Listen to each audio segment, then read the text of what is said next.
పొద్దున పెద్ద అయిన తర్వాత మంచి ఉద్యోగం చేయటం అనేది కనిపించేది కాదా?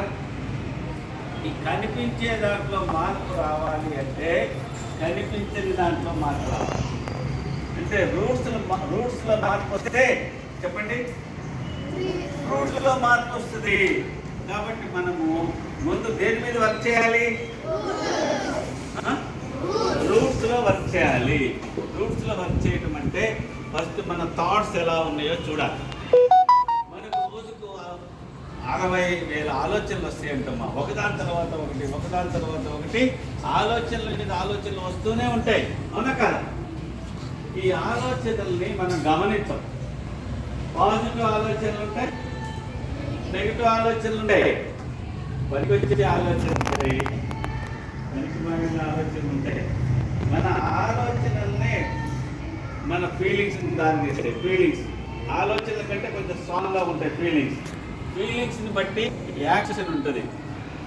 ఇప్పుడు నువ్వు ఒక సినిమా కొత్తది రిలీజ్ అయిందని ఆ థాట్ ఏమవుతుంది, నీ లోపల ఫీలింగ్గా మారుతుంది. అది చూడాలి, అవునా కదా?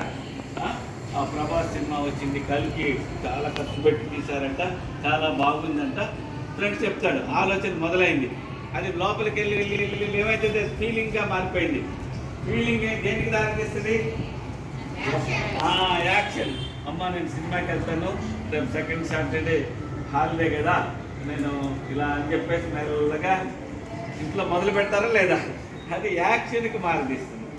యాక్షన్ వల్ల రిజల్ట్ వస్తుంది, అంటే మనం చూడటం అనేది జరుగుతుంది, ఫలితం అనేది వస్తుంది. అర్థమైందా? అట్లాగే మనకు మంచి మార్కులు రావాలి అంటే ఇప్పటికంటే ఎక్కువ మార్కులు రావాలి. మనం ఎలాగ తప్పదు, స్కూల్కి రావాలి, చదవాలి, క్లాసులు వినాలి. ఇది మనము ఎందుకు అయిష్టంగా చేద్దాం? ఎందుకు ఇష్టం లేకుండా మెకానికల్గా ఎందుకు చేయాలి? తప్పని పని ఇష్టంగా చేద్దాం. అర్థమైందా? ఇష్టంగా చేద్దాం. చేయాల్సిన పని మనం తప్పించుకోలే కదా.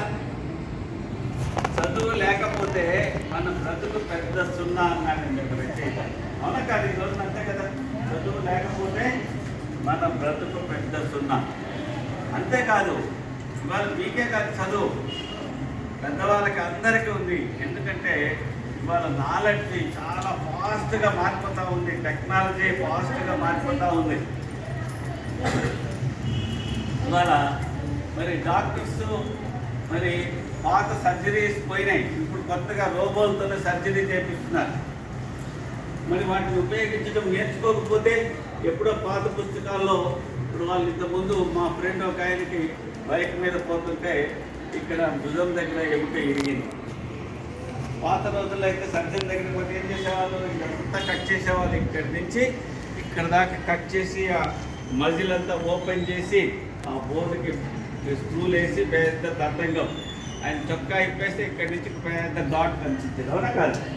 కానీ ఇప్పుడేంటి, అదంతా ఏం లేదు. కరెక్ట్గా ఎక్కడ కావాలో అక్కడ బయట కంప్యూటర్లో చూస్తూ, స్క్రీన్ మీద చూస్తూ ఎక్కడ బ్రేక్ అయిందో చిన్న హోల్ వేసి స్క్రూలు బిగించారు. అసలు అది ఎలా ఉంటుందంటే అక్కడ సర్జరీ జరిగిందంటే కూడా ఎవరు నమ్మరు. మరి ఆ టెక్నాలజీ నేర్చుకోవాలా లేదా? ల్యాప్రోస్కోపిక్ సర్జరీ సెంటర్ చూడండి, చిన్న హోల్ పెట్టి చేస్తున్నారు. ఇంకా మనిషి కంటే కూడా యంత్రాలు, రోబోలతో చేపిస్తున్నారు.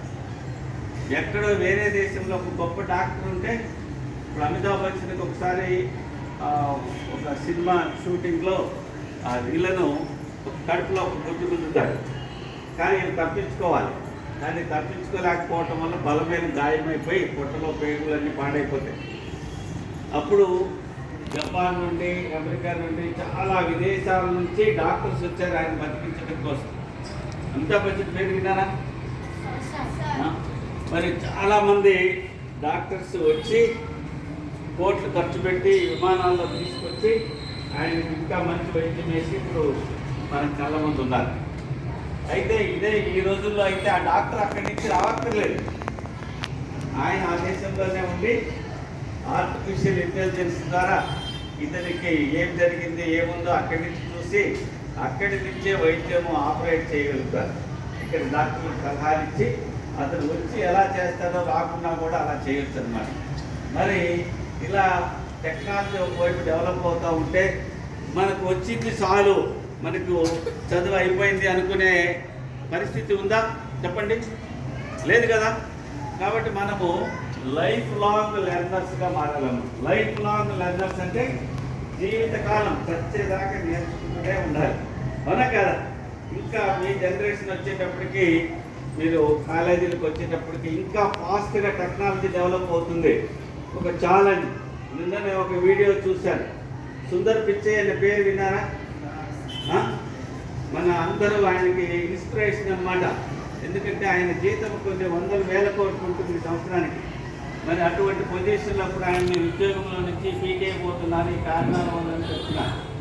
ఏ కారణాల వల్ల ఇప్పుడు ఆయన పోస్టులో వేరే అతను రాబోతున్నాడు అంటే మళ్ళీ ఆయనకి మళ్ళీ ఉద్యోగం వెతుకోవాలా లేదా? నేను ఇప్పుడు సంపాదించాను కదా, ఇంకా అక్కర్లేదు అనుకుంటాడా? ఛాలెంజ్ కదా. మళ్ళీ ఆయన అంతకంటే బెటర్ పోస్ట్ చాలా కంపెనీలు ఆయన ఆహ్వానిస్తాయి. ఏంటి అంటే నేర్చుకునేది ఇష్టంగా ఉండాలి. పుస్తకం తెలిస్తే కళ్ళు పెద్దవి కావాలి. ఏం బాగుందండి పుస్తకం. పుస్తకం తెలిసినప్పుడు కళ్ళు పెద్దవి చేసి చూడాలి. ఏం రాశారండి, ఎంత మంచి విషయం చెప్తున్నాను కదా. అలా ఇష్టంగా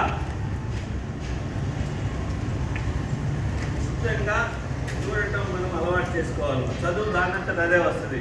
పుస్తకం తెలిసి ఏం చేయాలి? ఇప్పుడు మనకు బాగా ఇష్టమైన ఫ్రెండ్, ఇష్టమైన వస్తువు చూసినప్పుడు మనం ఏం చేస్తాం? కళ్ళు. మీరు బట్టల షాప్ తీసుకెళ్ళారండి, మీ బర్త్డే డ్రెస్ కొని పెడతామని మీ పేరెంట్స్ తీసుకెళ్ళారు, చూద్దేమని ఉంది, వాటి వైపు బాగా ఎంత అందంగా ఉన్నాయి అని ఇష్టంగా పెద్ద అయితే చూస్తామా? దూరంగా పోతాం, కళ్ళు చిట్టి చూస్తాం, అవునా కదా. ఇష్టం లేని వ్యక్తులను కూడా అలాగే చూస్తాం. ఇష్టమైన వాళ్ళనేమో కళ్ళు పెద్ద చేసి చూస్తాము, ఇష్టం లేని వాళ్ళని చిన్న చేసి చూస్తాం, వస్తువులు కానీ మనుషులు కానీ. కానీ మనకు పుస్తకము అంటే చదువు ఇష్టమైతే మనకు తెలియకుండానే ఏం చేస్తాం? కళ్ళు పెద్ద చేసి చూస్తాం. ఏం నచ్చాలండి, భలే ఉంది, ఇలా ఫస్ట్ ఇది చూడటం. లేదా పెళ్ళో బర్త్డేనో ఒక దీన్ని సెలబ్రేట్ చేయాలి. కొంతమందికి అప్పు చెప్తారు, ఈవెంట్ మేనేజర్, ఫుడ్ డెకరేషన్ పెట్టి వాళ్ళు చూస్తారు. ఈవెంట్ మేనేజర్ అంటే ఏదైనా ఒక పని, ఈవెంట్ సాటిస్ఫాక్షన్ అంటే తెలుసు కదా. సాటిస్ఫాక్షన్ అంటే తెలుసు కదా. అంటే ఒక పని సాటిస్ఫాక్షన్ ఇస్తే ఆ పని ఏం చేస్తాం మనం? మరలా చేయబుద్ధి అవుతుందా లేదా? మరలా చేయబుద్ధి అవుతుంది. అంటే అప్పుడు ఏమవుతుంది? అది మరలా చేసే పని అది మనకు అలవాటుగా మారుతుంది. దేనిగా మారుతుంది? అలవాటు, హ్యాబిట్ అవుతుంది. Event plus satisfaction is equal to habit. కాబట్టి మనకు చదవటం అనేది ఒక ఈవెంట్, క్లాసు వినటం అనేది ఒక ఈవెంట్, ఎగ్జామ్స్ రాయటం అనేది ఒక ఈవెంట్, అవునా కదా. ఇవన్నీ ఈవెంట్స్ మనకు ఇప్పటిదాకా స్ట్రెస్లో ఉన్నాయి, ఒత్తిడి లాగా ఉన్నాయి, అవునా కదా. స్కూల్కి వచ్చేటప్పుడు అరే హోంవర్క్ చేయలేదు, టీచర్ ఏమంటారు, ఎగ్జామ్స్కి వస్తున్నాము సరిగా చదవలేదు, సరిగా రాస్తానో లేదో, మరి మార్కులు సరిగా వస్తే లేదో, అమ్మా నాన్నలతో టీచర్లతో తిట్లు తినాల్సి వస్తుందేమో అనుకునే ఒత్తిడి ఉంటుందా లేదా? ఉంటుంది కదా. దీన్ని మనము వదిలేసేయాలి. ఎప్పుడు వదిలేస్తామంటే ఇప్పుడు నేను చెప్పేవన్నీ పాటిస్తే వాటన్నిటిలో నుంచి మనం బయటపడతాం. ఈవెంట్ సాటిస్ఫాక్షన్ ఇస్తే దాన్ని ఏమవుతుంది? ఇప్పుడు మనకేమైపోయినాయి? కొన్ని అనవసరమైన హ్యాబిట్స్ ఎక్కువైపోయినాయి. అనవసరమైన హ్యాబిట్ అంటే కొంతమంది ఎక్కువ టీవీ చూస్తారు, కొందరు ఎక్కువ వీడియో గేమ్స్. ఎందుకైపోయినాయి? అవి ఎక్కువ సాటిస్ఫాక్షన్ ఇస్తున్నాయి. కొంతమంది ఫ్రెండ్స్తో ఎప్పుడు ఆటలు, కబుర్లు, క్లాసులో కూడా కబుర్లు చెప్పుకునే వాళ్ళని నేను చూశాను. క్లాస్ జరుగుతూ ఉంటుంది, ముచ్చట్లు పెడతారు, టీచర్ చూసి వదిలేస్తారు. వాడు అంతేనండి, వాడు వినడండి, వేస్ట్ పిల్లలండి అంటుంటారా లేదా కొంతమందిని. అంటే ఇక టీచర్ వదిలేశాడంటే ఇక డబ్బు, డాక్టర్లు కూడా చూడండి, వాడు తగ్గించలేదు సార్, డబ్బు ముదిరిపోయిందండి అంటారు లేదా. వాడు చాలా, వాడికి మనం ఏం చేయలేమండి, వాడు మందులు వేసుకోడు, నేను చెప్పినా వినడు, వాడు సిగరెట్ కాలుస్తాడు, వాడు వద్దంటే దేవుడంతా పాడైపోయిందండి, అది అయిపోయిందండి చెప్తుంటారు కదా. అంటే టీచర్లు కూడా కొంతమంది పిల్లల మీద అలాంటి అభిప్రాయం ఉంటుంది. ఎందుకనంటే మనం చెప్పిన మాట వినకపోతే మనలో మార్పు మన కోసమే చెప్తున్నారు అనకపోతే ఎలా ఉంటుందంటే వేరేగా ఉంటుంది. చూడండి, ఇప్పుడు మనం ఏం చేయాలి? సాటిస్ఫాక్షన్ అనేది దేని మీద ఉండాలంటే మనం చేయాల్సిన పనుల మీద ఉండాలి. అర్థమైనా? చదువుకు సంబంధించిన పనుల మీద మనకు సాటిస్ఫాక్షన్ ఉండాలి. అప్పుడు అది హ్యాబిట్గా మారాలి. అందుకని నా స్లోగన్ ఏంటంటే నేను 20 మార్పును అలవాటు చేసుకోవాలి, అలవాట్లను మార్చుకోవాలి. మార్పును అలవాటు చేసుకోవాలి, అలవాట్లను మార్చుకోవాలి. మొత్తం మనం చెప్పుకునేదంతా ఈ 2 లైన్లలోనే ఉంటుంది. మార్పును అలవాటు చేసుకోవాలి, అలవాట్లను మార్చుకోవాలి.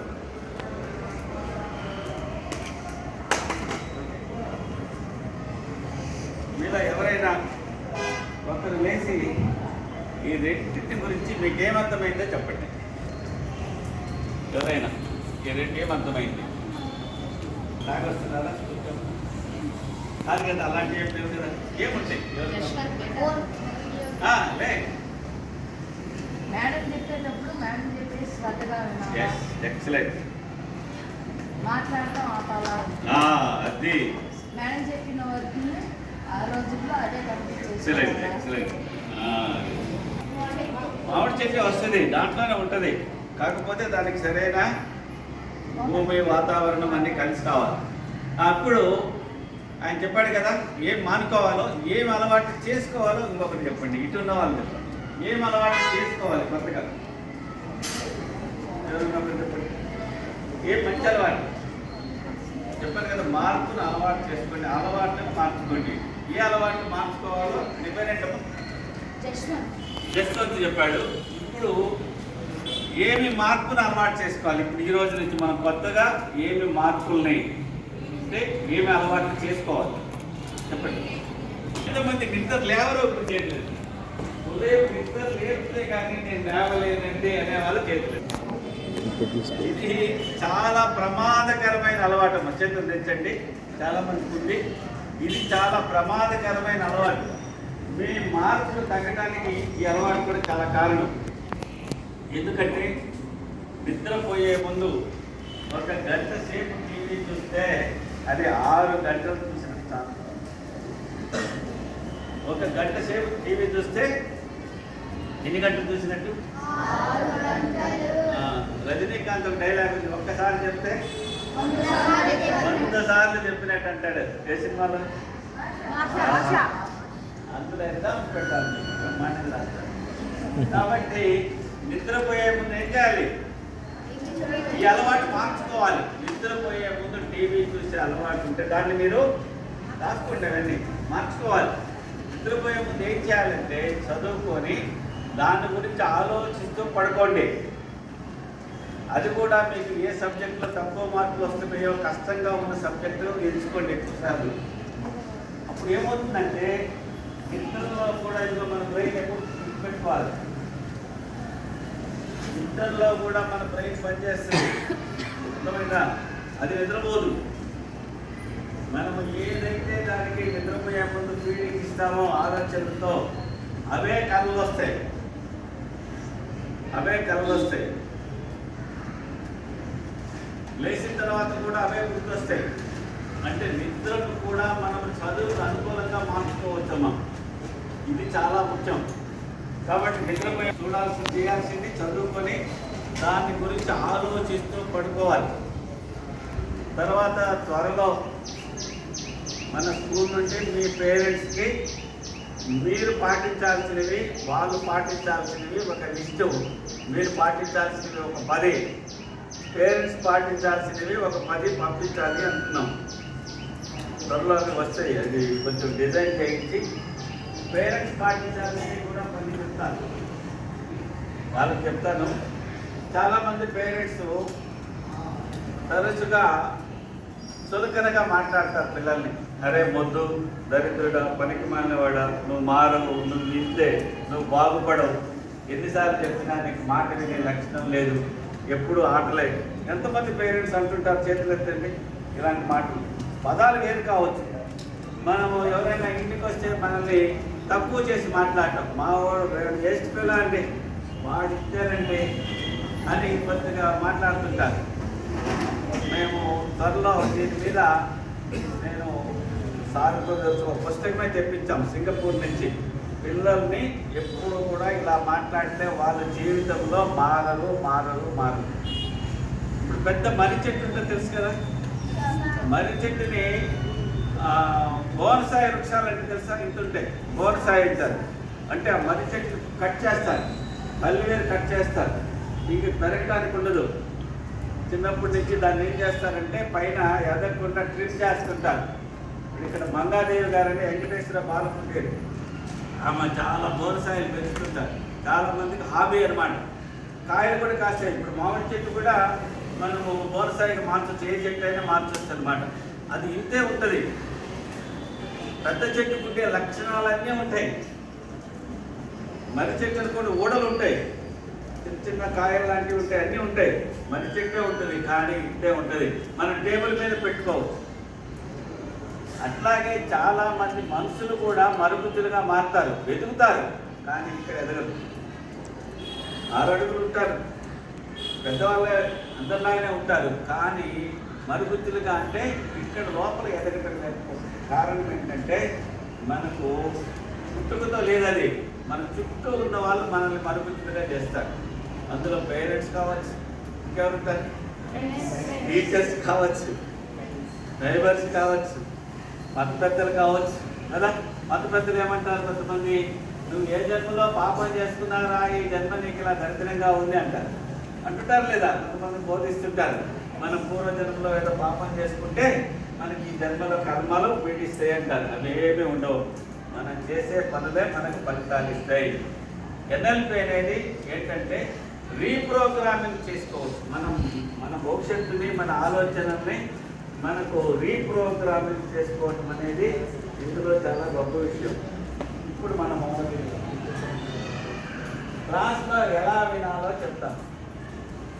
ఫస్ట్ మనకు బ్రెయిన్కి ఎలా పోతుంది ఇన్ఫర్మేషన్ చెప్పండి.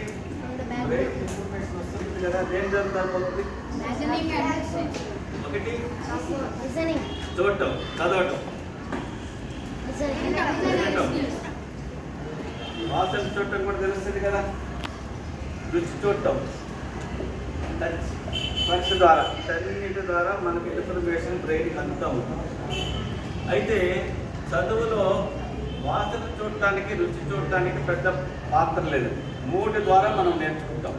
ఒకటి కన్ను, చదవటం, వినటం, రాయటం. దీన్ని ఏమంటారంటే visual learners, auditory learners, kinaesthetic learners. Auditory learners అంటే వింటూ నేర్చుకునేవారు. కెనెస్టిక్ లెర్నర్స్ అంటే టీవీలో నేర్చుకునేవారు. కెనెస్టిక్ లెర్నర్స్ ఈ 3 రకాలుగా ఉంటారు. ఇందులో ఎవరికి ఎక్కువ మార్కులు వస్తాయి, ఎవరికి చదువు అంటే స్ట్రగుల్, చదువు అంటే పెయిన్, చదువు అంటే కష్టం ఎవరికి ఉంటుందంటే వీళ్ళకి ఉంటుంది. కెనెస్టిక్ లెర్నర్స్కి ఏంటంటే ఆటలు అంటే ఇష్టం, ఏదైనా పని చేయమంటే యాక్టివిటీ అంటే ఇష్టం,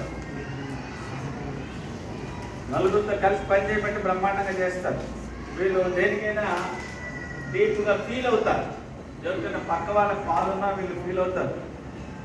ఏదైనా బాధలున్న సినిమా చూసినా కానీ కన్నీళ్ళు వస్తూ ఉంటాయి, వీళ్ళకి ఖర్చీపులు తడిసిపోతూ ఉంటాయి. ఎవరికి చదువు ఈజీగా ఉంటుందంటే వీళ్ళు విజువల్ లెర్నర్స్. విజువల్ లెర్నర్స్ చదువు ఈజీగా ఉంటుంది.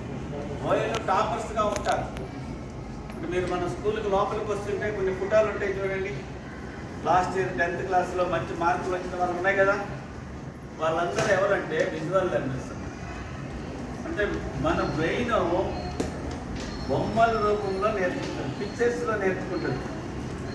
ఇప్పుడు నేను తిరుపతి చాలాసార్లు వెళ్ళాను. తిరుమల తిరుపతి తెలుసు కదా, ఎంతమంది వెళ్ళారు మీరు? తిరుపతి వెళ్ళారు. ఎంతమంది ఉన్నారు ఇక్కడ? నేను ఫస్ట్ ఎలిమెంటరీ స్కూల్లో మా పేరెంట్స్ తీసుకెళ్ళాను. అప్పుడు నేను మంచి టోపీ కొనిపించుకున్నాను. మా బ్రదర్స్ కంటే కూడా అది చాలా కొంచెం ఖరీదైన టోపీ. అది ట్రైన్లో వచ్చేటప్పుడు టోపీ పెట్టుకొని కిటికీలో నుంచి బయటికి చూస్తున్నాను. అది గాలికి వెళ్ళిపోయింది. ఆ బాధ ఇప్పటికీ ఉంది. అప్పుడు ఎంత బాధ అంటే ఆ బాధ అంటే ఇప్పుడు బాధపడటం లేదు, కానీ అప్పుడు ఎంత బాధపడ్డానో ఆ టోపీ పోయినందుకు ఇప్పటికీ లోపల గుర్తుంది. ఉంటుందా లేదా అలాంటి? అంటే ఇప్పుడు అది గుర్తు చేసుకుంటే నాకు లెటర్స్లో వస్తుందా, పిక్చర్స్లో వస్తుందా సన్నివేశం? పిక్చర్స్. ట్రైన్లో జర్నీ చేయటం. ఇప్పుడు ట్రైన్స్ లాగా ఉండే కాదు, బొగ్గు ఇంజన్లతో నడిపారు వాళ్ళు. ఆ ఇంజన్లో నుంచి పొగ, ఈ చిన్నవి బొగ్గు ఇవి వచ్చే వెయిట్ సెట్ చేసుకుంటే అదంతా నల్లగా అయిపోయింది. ముందు పెట్టెలు ఎందుకని కూర్చునే వాళ్ళు కాదు ఆ రోజుల్లో. అంటే అవన్నీ దేని రూపంలో ఉంటాయి? బ్రెయిన్లో పిక్చర్స్ రూపంలో. అవి రాయమంటే నేను గుర్తు చేసుకొని పాత దశాబ్దాలు వెనక్కి వెళ్ళిపోయి ఆ రోజు ఇలా వెళ్ళాము. అక్కడ సముద్రంలో వేడి నీళ్ళు ఇచ్చారు స్నానం చేయడానికి. తర్వాత గుండు చేయించుకోవడం కూడా గుర్తుంది. ఇలా గుండు చేయించుకొని తర్వాత ఏం పెడతారు? నామాలు పెడతారు.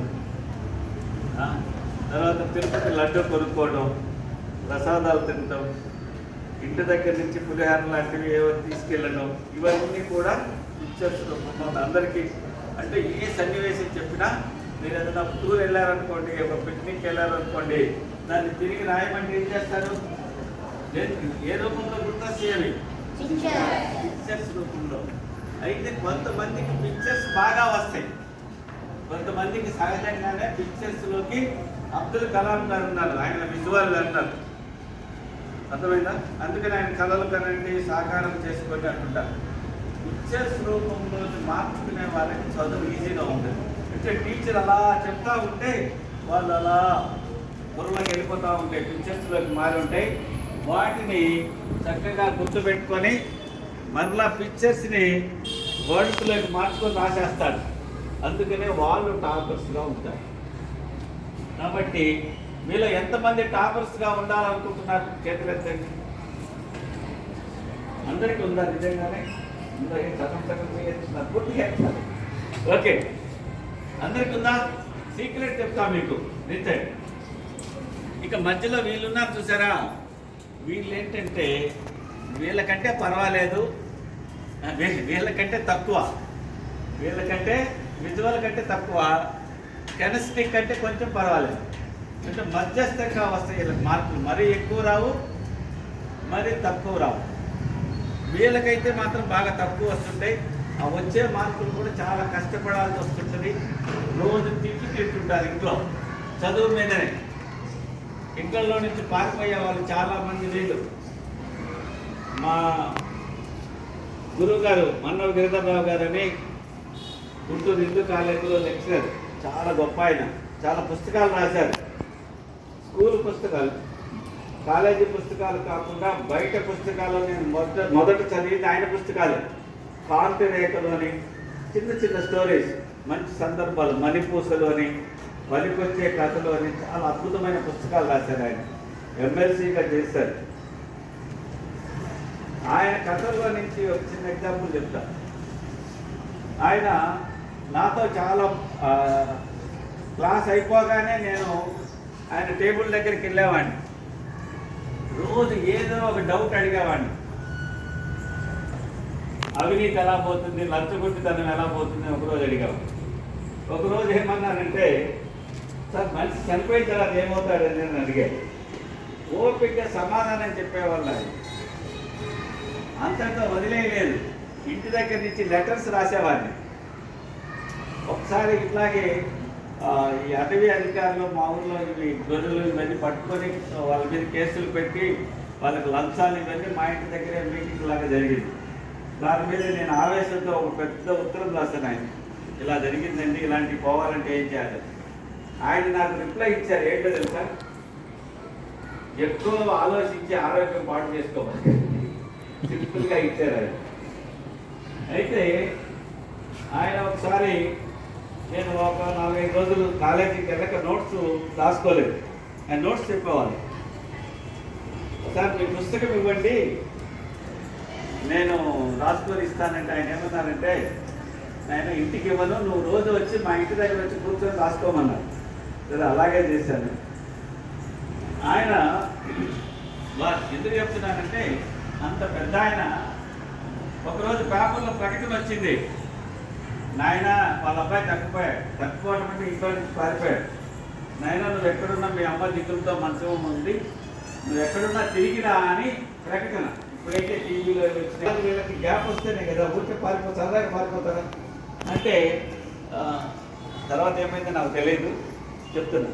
అంటే ఇక్కడ తల్లిదండ్రులు అర్థం చేసుకోవాల్సింది ఏంటంటే, వాళ్ళ పిల్లలు కెమిస్ట్రిక్ లెర్నర్స్ అయితే వాళ్ళని అర్థం చేసుకోవాలి. అర్థం చేసుకోకపోతే వీళ్ళలో చదువు రాకపోగా ఇంకా తగ్గుతుంది, వచ్చే మార్కులు కూడా తగ్గుతాయి. వచ్చే మార్కులు కూడా తగ్గుతాయి. రెండవది సెల్ఫ్ ఎస్టీమ్ తగ్గుతుందమ్మా. అంటే మన మీద మనకు నమ్మకం తగ్గుతుంది, మన మీద మనకు ఇష్టం తగ్గుతుంది, మన మీద మనకు గౌరవం తగ్గుతుంది, మన మీద మనకు మనమే పనికిమాలిన వాళ్ళం మనం అనుకుంటాం. ఇలాంటి వ్యక్తి చదువులో రాణించలేడు, జీవితంలో కూడా రాణించలేడు. ఇది చాలా చాలా వైఫల్యం సమాజంలో. ఇది మార్చాలి. ఇది మార్చాలంటే తల్లిదండ్రులు అర్థం చేసుకొని ఏం చేయాలి, వాళ్ళకి ఏ కోర్సుల్లో వాళ్ళు రాణిస్తారు, తర్వాత వీళ్ళు విజువల్గా మారాలంటే ఏం చేయాలి, అది చేయాలి. వీళ్ళు విజువల్గా మారాలంటే ఏం చేయాలి, ప్రోత్సహించాలి, ఎంకరేజ్ చేయాలి. సరే వాళ్ళు ఎంకరేజ్ చేస్తారా లేదా మన చేతుల్లో లేదు కదా, ఉందా? కానీ మనల్ని మనం ఎంకరేజ్ చేసుకోవటం మన చేతుల్లో ఉంది. ఓకేనా? ఇది అర్థం చేసుకున్నారా? బయట వాళ్ళు మనల్ని ఎంకరేజ్ చేయటము మన చేతుల్లో లేదు. ఒప్పుకుంటారా? పూర్వం రాజులు ఉంటారు కదా, రాజుల సినిమాలో చూస్తే ఆయన రాజు నడుస్తూ ఉంటాడు, రాజాది రాజా రాజకంఠీ జయహో జయహో అంటుంటే ఆయన గద తీసుకొని ఇలా నడుస్తాడు. అవునా కాదా? అంటే అతనికి ఎలా ఉంటుంది, సెల్ఫ్ ఎస్టీమ్, అతని మీద నమ్మకం కానివ్వండి, మొత్తం ఈ ప్రపంచాన్ని జయించగలనే ఉంటుందా లేదా?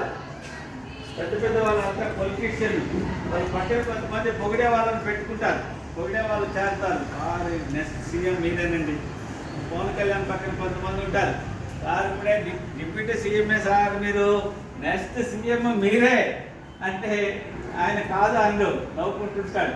అంటే ఇక్కడ దాకా వచ్చారు కదా, ఇంకొక అడుగు వేయలేకపోతానా అని. అలాంటి వాళ్ళు మన లోపల మనకు కూడా నమ్మకం ఉండాలి. అందుకని మీరు ఈ రోజు నుంచి ఏం చేస్తారంటే, ఇంట్లో అర్థం ఉందా, పెద్ద అర్థం కొనుక్కోండి ఈసారి, కొంచెం మీ అంతా కనపడేలాగా ఉంటే సరే, లేకపోతే ఒక పెద్ద అర్థం తీసుకోండి, దాని ముందు నిలబడండి, ముందు నవ్వుతూ మిమ్మల్ని మీరు చూడండి, మిమ్మల్ని మీరు ఇష్టపడండి. మీరు ఎలా ఉన్నా కానీ మిమ్మల్ని మీరు అందంగా చూసుకోవటం అలవాటు చేసుకోండి. అర్థమైందా? గుంటూరులో ఒకసారి నిక్ అని ఒక ఆయన వచ్చారమ్మా, తెలుసా? సార్ నేను వెళ్ళాం, ఫ్రంట్లో కూర్చున్నాం, మాకు అనుకోకుండా కొంచెం పాస్ దొరికింది, విఐపి పాస్. ఆయనకు 2 కాళ్ళు లేవు, 2 చేతులు లేవు.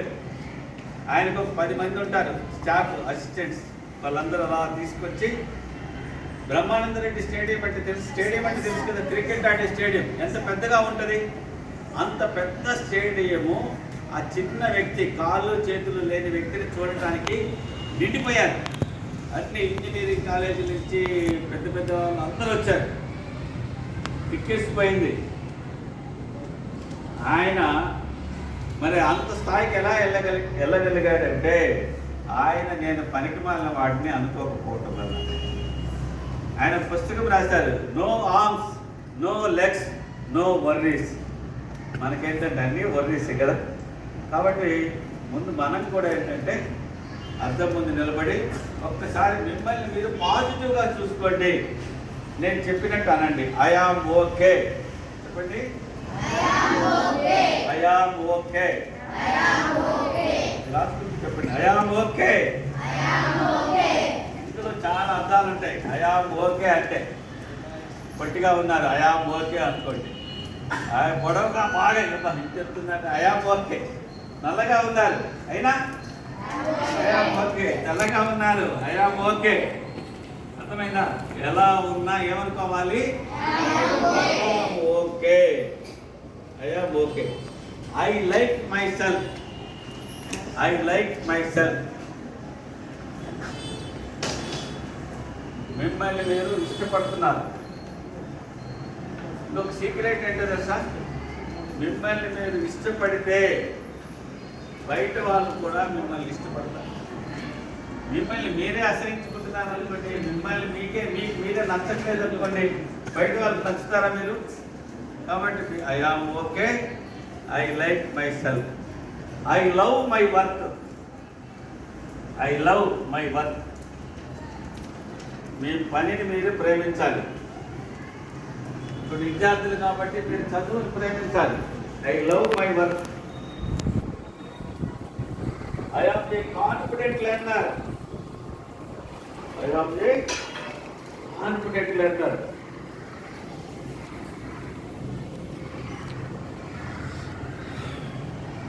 అంటే మీరు వినేటప్పుడు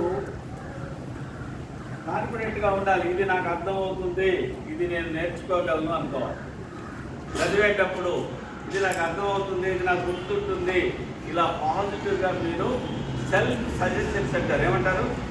సెల్ఫ్ సజెషన్స్. మనకు మనం నిరంతరము పాజిటివ్ సజెషన్స్ ఇచ్చుకోవాలమ్మా. నెగిటివ్గా ఇచ్చుకోవచ్చు. నీకు అర్థం కాదు, ఇది నాకు ఎప్పుడు గుర్తుండదు, నేను ఇంతే, నాకు ఇన్ని మార్కులు వస్తుంది, ఇవన్నీ ఏమంటారు? Negative suggestions. కాబట్టి మనం నెగిటివ్గా ఇచ్చుకోవాలా, పాజిటివ్గా ఇచ్చుకోవాలా? పాజిటివ్గా ఇచ్చుకోవాలి. మనకు ఒక కొటేషన్ ఉంది, 1000 మైళ్ళ ప్రయాణమైన ఒక్క అడుగుతోనే మొదలవుతుంది. అంతే కదా? కొంతమంది పాదయాత్రలు చేస్తుంటారు, 100 కిలోమీటర్లు 1000 కిలోమీటర్లు చేసేవాళ్ళు.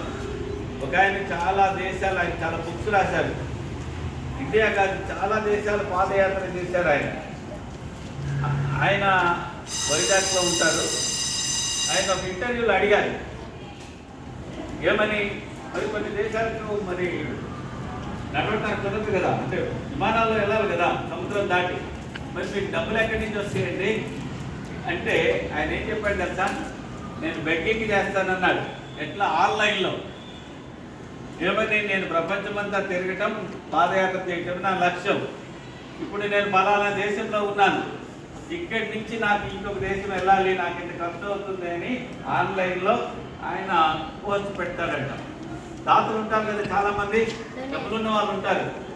చూసి స్పందించి, ఓకే సార్, ఇదిగో మీ టికెట్ డబ్బులు, ఈ అమౌంట్ అంతా మీ అకౌంట్లో ఇస్తున్నాను, మీరు హ్యాపీగా వెళ్ళండి, టాటా బాయ్ బాయ్ అని చెప్తారు. మనసుంటే మనసుంటే మనసుంటే మార్గం ఉంటుంది. అలాగే మీకు కూడా మనసుంటే చదువు అనేది మనసు పెట్టి చదివితే పెద్ద కష్టమేమి కాదు. చూడండి ఇక్కడ మనకు ఇదేంటి? Visual learner. ఇది కెనెస్టిక్ లెర్నర్. ఇది అర్థమైంది కదా? ఎవరికి ఎక్కువ మార్కులు వస్తాయి, ఎవరికి తక్కువ మార్కులు వస్తాయి. అయితే ఇంతకు ముందు ఏమనుకునే వాళ్ళంటే ఇంకా ఇంతే, మారదు అనుకునేవాళ్ళు. ఈ మారదు అనే దానికి వస్తే అసలు నేను నా క్లాస్ అవసరం లేదు, నేను మీ ముందు వచ్చి చెప్పక్కర్లేదు, మారదు కదా ఎందుకు చెప్పడం.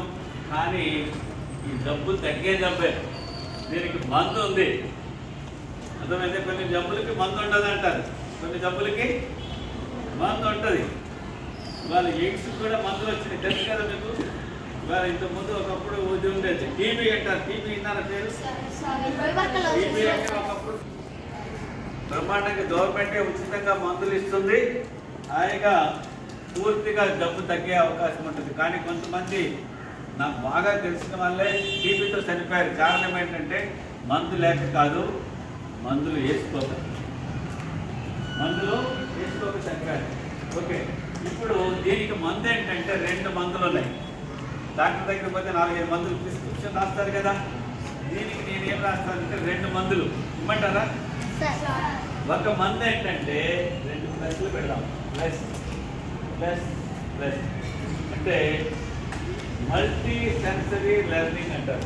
దిస్ ఈజ్ వస్తు మల్టీ సెన్సరీ లెర్నింగ్ అంటే చూడాలి అంటే చదవాలి, వినాలి, రాయాలి, 3 పనులు చేయాలి. ఇది చేస్తే మామూలుగా ఒకటి చేసిన దానికంటే ఎక్కువ మార్కులు వస్తాయి. దీన్ని మల్టీ సెన్సరీ లెర్నింగ్ అంటారు. చెప్పండి, మల్టీ సెన్సరీ లెర్నింగ్. ఈ రోజు నుంచి మనం గుర్తుపెట్టుకోవాల్సింది మల్టీ సెన్సరీ లెర్నింగ్.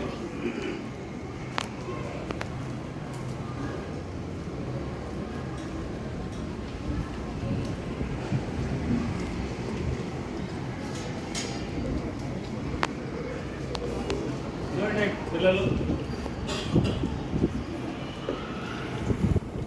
బ్రెయిన్ ఉంది కదా,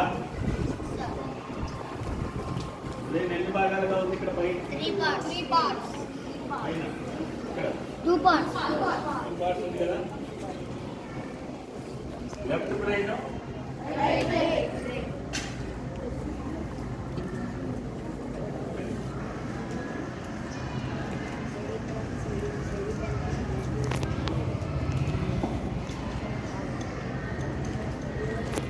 కొంచెం పనులు చేస్తుంది. రైట్ బ్రెయిన్ కొంచెం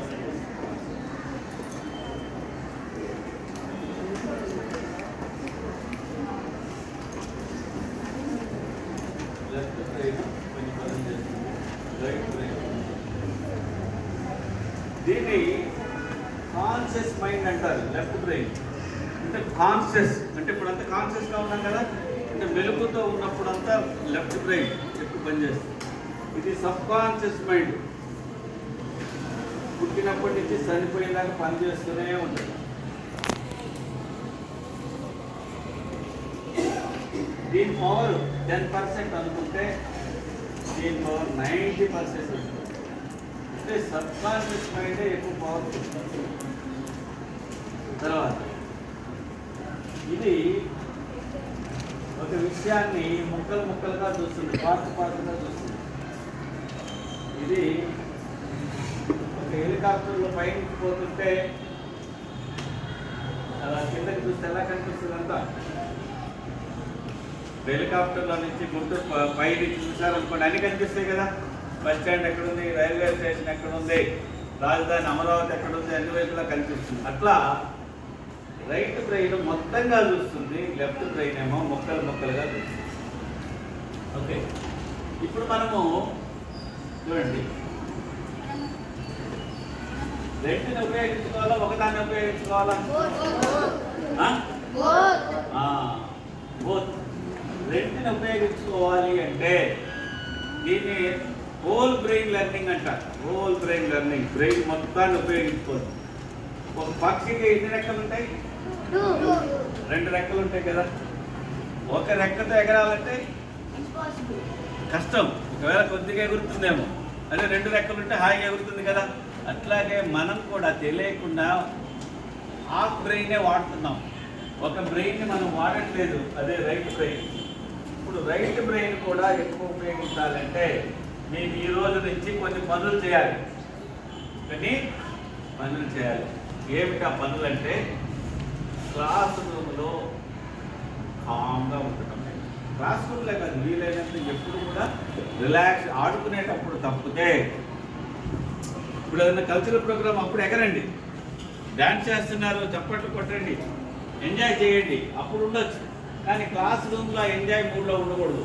అంటే నేర్చుకోవడం, ఏం చెప్తున్నారు టీచర్, మిస్ ఏం చెప్తున్నారు, నాకేం అర్థమవుతుంది, డౌట్స్ ఉంటే రాసుకొని అడగాలి, దాని మీదనే ఫోకస్ పెట్టాలి. అర్థమైందా? ఎంటర్టైన్మెంట్ కాదు కదా ఎడ్యుకేషన్ అనేది. ఎడ్యుకేషన్ వేరు, ఎంటర్టైన్మెంట్ వేరు.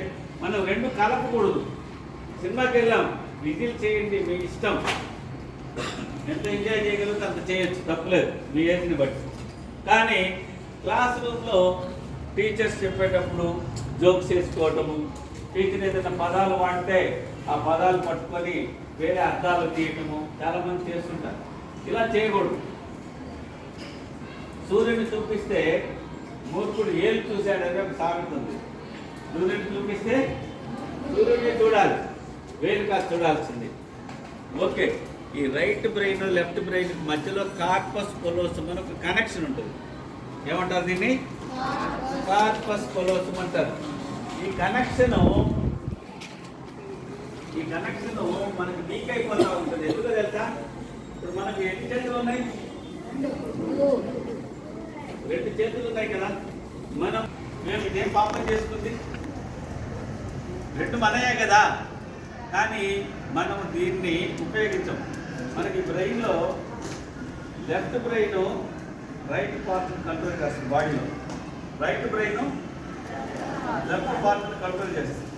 ఇప్పుడు మీరు ఎప్పుడు రైట్ హ్యాండ్ ఉపయోగిస్తున్నాం అనుకోండి, ఏ భాగం ఎక్కువ యూజ్ అవుతుంది? లెఫ్ట్ బ్రెయిన్ కదా. కానీ దీన్ని కూడా ఉపయోగించాలి. దీనికి కొన్ని చిట్కాలు చెప్తా. న్యూరోబిక్స్ అంటారు. మీరు బ్రష్ చేసుకుంటారా? మీరు 2 పూట్ల బ్రష్ చేసుకోవడం అలవాటు చేసుకోండి. ఒక పూట రైట్ హ్యాండ్తో చేసుకుంటే ఒక పూట లెఫ్ట్ హ్యాండ్తో బ్రష్ చేసుకోండి. మొదట్లో కొంచెం కష్టంగా ఉంటుంది, కానీ కొంచెం అలవాటు చేసుకోండి. దానివల్ల ఏమవుతుంది? రైట్ బ్రెయిన్ యాక్టివ్ అవుతుంది. చిన్న చిన్న పనులు తల దూకోవటం చేస్తాం కదా, లెఫ్ట్ హ్యాండ్తో చేయండి, సింపుల్. కుడి చేతితో దూకోవటం అలవాటు అనుకోండి. కొంతమంది ఎడమ చేతి వాటమని ఉంటుంది, లెఫ్ట్ హ్యాండ్ ఎక్కువ ఉపయోగిస్తారు. ఎంతమంది ఉన్నారు అట్లా? నేను కూడా ఒకటి అందులో. నాకు కూడా ఒక రాయి విసిరాలంటే నేను ఈ చేతితో విసిరితే సార్ దగ్గర కూడా పడదు. అదే ఈ చేతితో విసిరితే గేట్ అవుతుంది దాకా వేయగలదు. అయితే బలవంతంగా నన్ను రైట్ హ్యాండ్కి మార్చాలి, లేకపోతే నేను దీంతోనే రాయటం అన్ని చేసేవాడినేమో. చిన్నప్పుడు ఏంటంటే ఈ చెయ్యి వాడకూడదని, మనము కండక్టర్కి డబ్బులు ఇస్తున్నాం అనుకోండి, ఇలా ఇవ్వబోయామనుకోండి, ఏమంటారు? ఆ చేత ఇస్తామని అంటారు లేదా? అంటే ఇది అపశుభం అని ఏదో చెప్తారు, అవునా కదా? డబ్బులకు ఏం చేయాలంటే నేను ఇవ్వబోతే ఊరుకోరు. దాంతో ఏమైపోయిందంటే మనం కండిషన్ అయిపోయింది, ప్రతిదానికి ఇదే ఉపయోగించాలి. నేను అక్షంతలు వేయాలనుకోండి, ఈ చేత ఏమి ఇస్తారా? దేవుడికి అక్షంతలు వేయాలి, ప్రసాదం తీసుకోవాలి, చేతి పెడితే ఏమంటారు? మర్యాద లేదురా నీకు అంటారు, అవునా కదా? దీంతో ఏమైపోయిందంటే ఎవరికైనా గెస్ట్ వచ్చారు ఇంటికి, మీరు ఎడం చేత మంచినీళ్ళు ఇచ్చి చూడండి ఎలా చూస్తారు మీ వైపు, అవునా కదా? ఎడం చేస్తూ మంచినీళ్ళు ఇవ్వండి, మీరు సభ్యత లేదనుకుంటారా లేదా? అంటే బయట తప్పదు, మనకు బయట రైట్ హ్యాండ్ ఉపయోగించడం తప్పదు. కానీ మన సొంత పనులకి ఎట్టదు కదా. మీరు మంచినీళ్ళు తాగండి, మీ చేతితో తాగండి అంటే ఈ చెయ్యిని సందర్భం వచ్చినప్పుడల్లా ఎక్కువ వాడటం అలవాటు చేసుకుంటే రైట్ బ్రెయిన్ యాక్టివ్ అవుతుంది. అర్థమైందని నేను చెప్పింది? ఇది గుర్తు చేసుకోండి. అలాగే మనము ముందుకు నడవటం అలవాటు, కాసేపు వెనక్కి నడవండి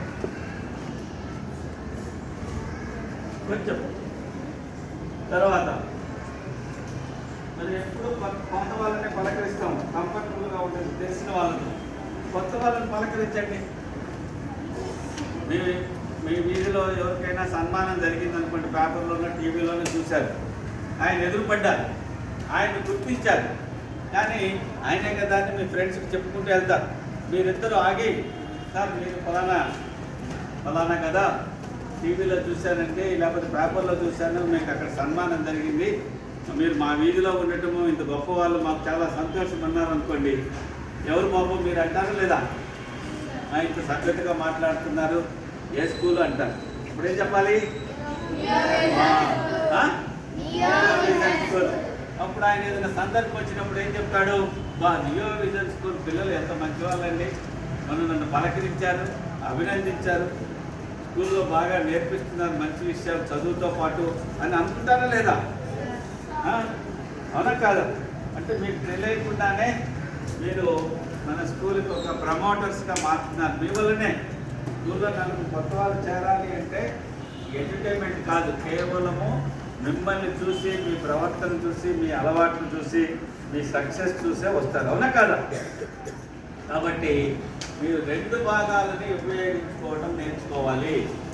దానికి ఏం చేయాలంటే ఒకటి నేను చిన్న ఎక్సర్సైజ్ చెప్తాను. అందరూ కూర్చొని ఇట్లా అనుకోండి. కుడి కాళ్ళని ఎడమ చేస్తూ ఎడమ కాళ్ళు కుడి చేస్తూ కుడి కాళ్ళని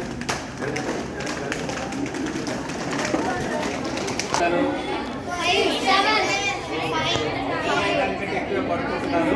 సరే సరే వినండి ప్లీజ్. మినిమము 7 అవర్స్ 8 అవర్స్ నిద్రపోండి. చిన్నపిల్లలు కాబట్టి 7 to 8 అవర్స్ నిద్రపోండి. బాగా నిద్ర అనేది వృధా కాదు. నిద్రలోనే మీరు కాస్త పెరుగుతారు.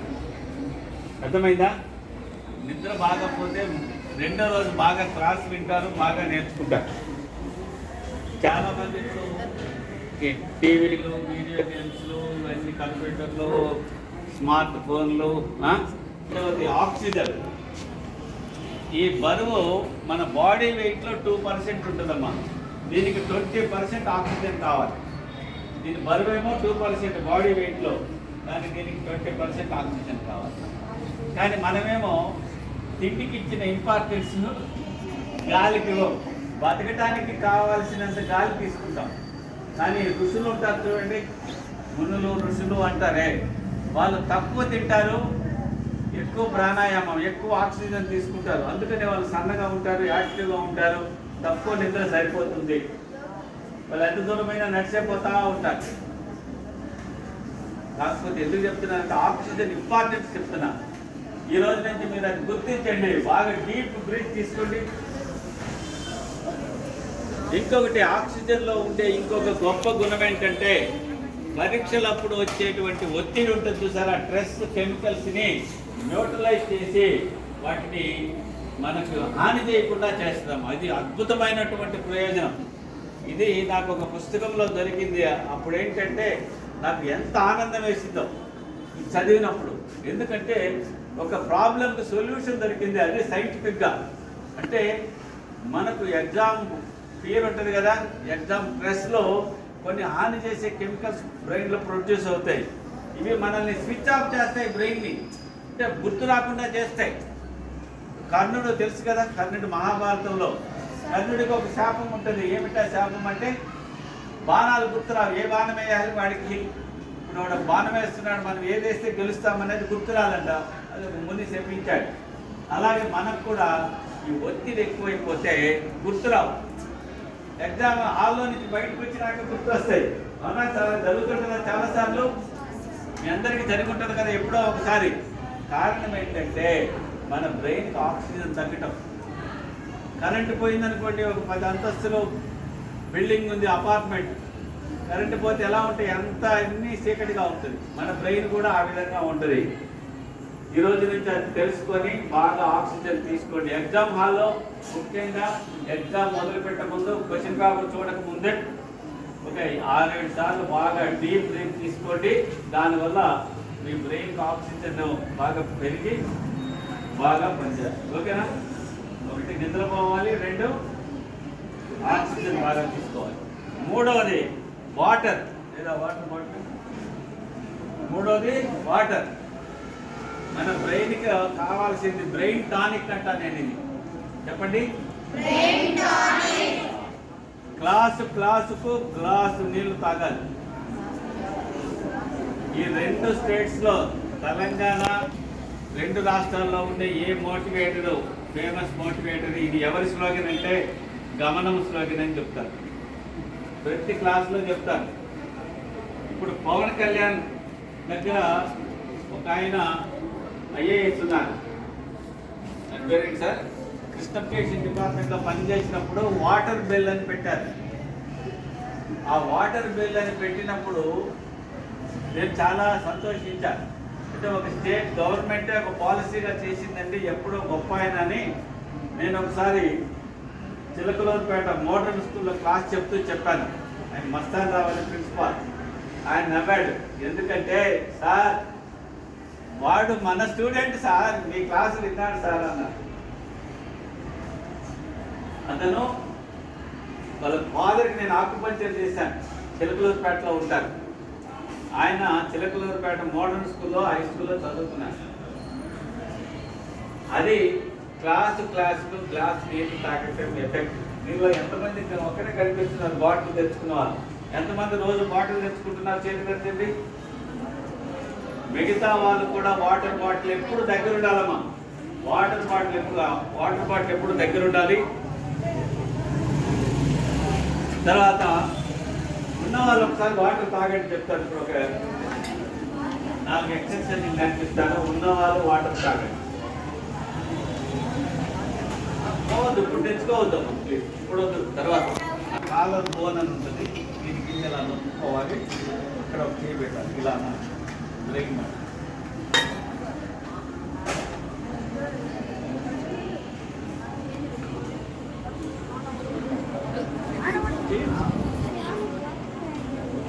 ఇక్కడమ్మా ఇక్కడ ఉంది కదా, ఇలా నొక్కాలి. ఒక చేయి ఇక్కడ పెట్టి రెండు ఈ ఎక్సర్సైజ్ చేయాలి. బ్రెయిన్ బటన్స్ అనేది మొత్తం 4 ఉంటాయి. వీటిని ఏంటంటే ఫేస్ అంటారు, పిఏసి. ఈ 4 ఎక్సర్సైజ్ చేస్తే బ్రెయిన్ యాక్టివ్ అవుతుంది అన్నమాట. మూడవది ఏంటంటే ఇందాక చేశారు కదా,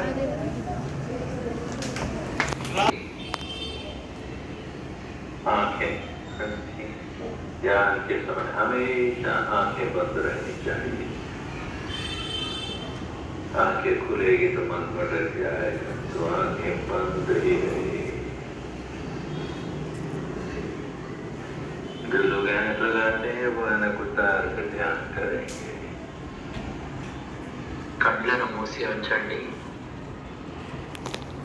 ధ్యాన సమయంలో ఎల్లప్పుడూ కళ్ళను మూసి ఉంచాలి.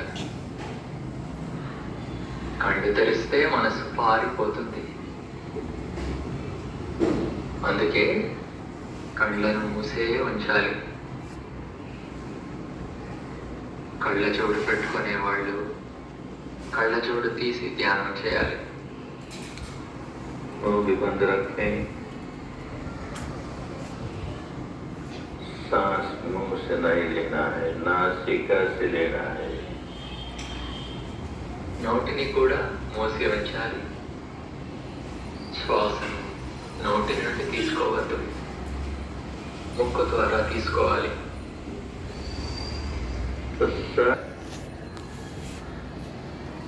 सारा ध्यान नासिका के द्वारों पर केंद्रित करके जानते रहें. सांस भीतर आ रहा है तो आ रहा है, बाहर जा रहा है तो जा रहा है. ये जानना है. बस इसे जानते रहें, निरंतरता से जानते रहें, बड़े ध्यान से जानते रहें. పూర్తి ధ్యాసంతా ముక్కు రంధ్రాల వద్ద ఉంచి గమనిస్తూ ఉండాలి. శ్వాసలోనికి వస్తుంటే వస్తుందని, బయటికి వెళ్తుంటే వెళ్తుందని తెలుసుకుంటూ ఉండాలి. కేవలం దీన్ని తెలుసుకుంటూ ఉండాలి, అంతే. నిరంతరంగా తెలుసుకుంటూ ఉండాలి. ఎంతో మెలకువతో తెలుసుకుంటూ ఉండాలి. सांस बाईं नासिका में से गुजर रहा है या दाहिनी नासिका में से गुजर रहा है,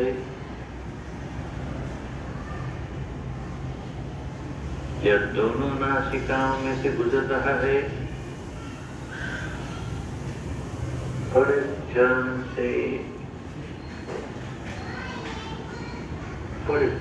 से जाने.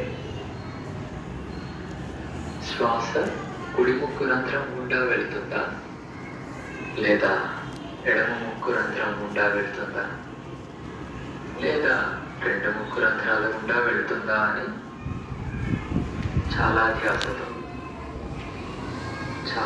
ధ్యాసతో తెలుసుకుంటూ ఉండాలి. उसे बदलने की कोशिश नहीं करें. बायां है तो बायां है, दाहिना है तो दाहिना है. केवल जाने, केवल जानना ही है. దాన్ని మార్చే ప్రయత్నం చేయకూడదు. కుడి అయితే కుడి, ఎడమ అయితే ఎడమ. కేవలం తెలుసుకోవాలి,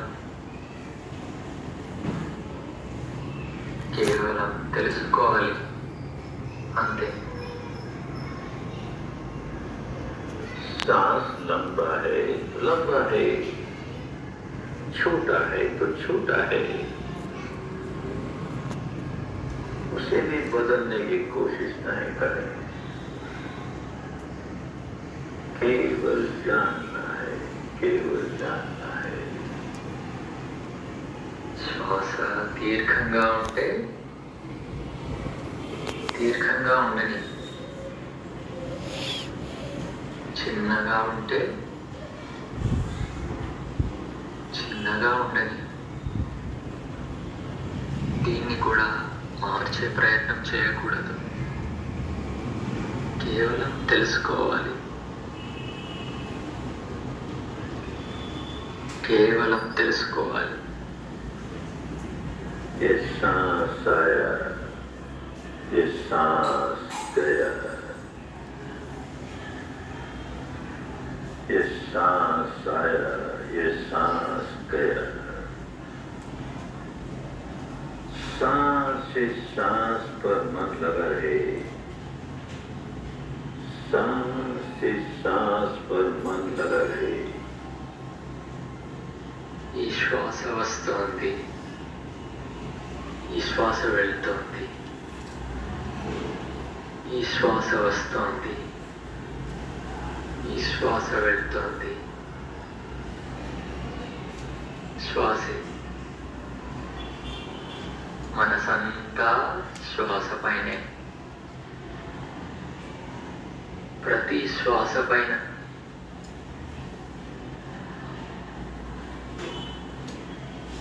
मन भटके तो उसे फिर सांस पर ले आए, भटकने ही न दे, पर भटके तो फिर सांस पर ले आए. మనసు పారిపోతే తిరిగి శ్వాస పైకి తేవాలి, పారిపోకుండానే చూడాలి. కానీ పారిపోతే మళ్ళీ తిరిగి శ్వాస పైకి తీసుకురావాలి.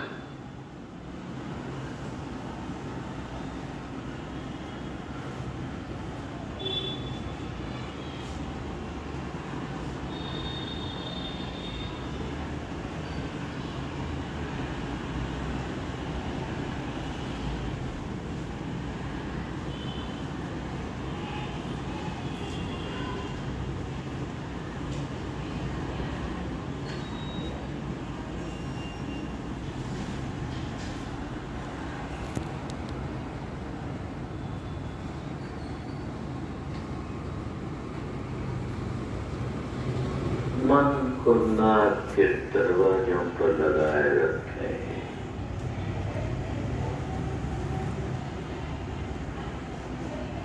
दृढ़ता पूर्वक लगाए रखें.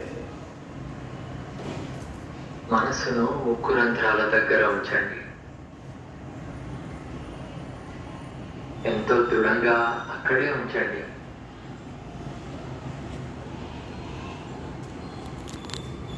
एक पहरेदार की तरह, एक द्वारपाल की तरह खूब सजग, खूब सचेत, ఒక కాపలాదారుని లాగా, ఒక వాచ్మెన్ లాగా చాలా జాగ్రత్తగా, చాలా మెలకువతో తెలుసుకుంటూ ఉండాలి.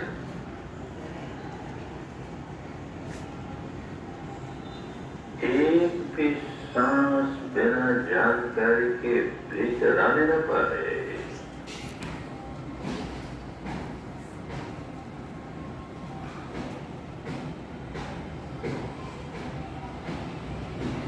एक भी सांस बिना जानकारी के बाहर जाने न पाए.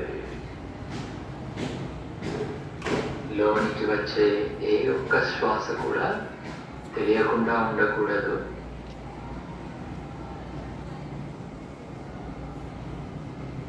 బయటికి వెళ్ళే ఏ ఒక్క శ్వాస కూడా తెలియకుండా ఉండకూడదు.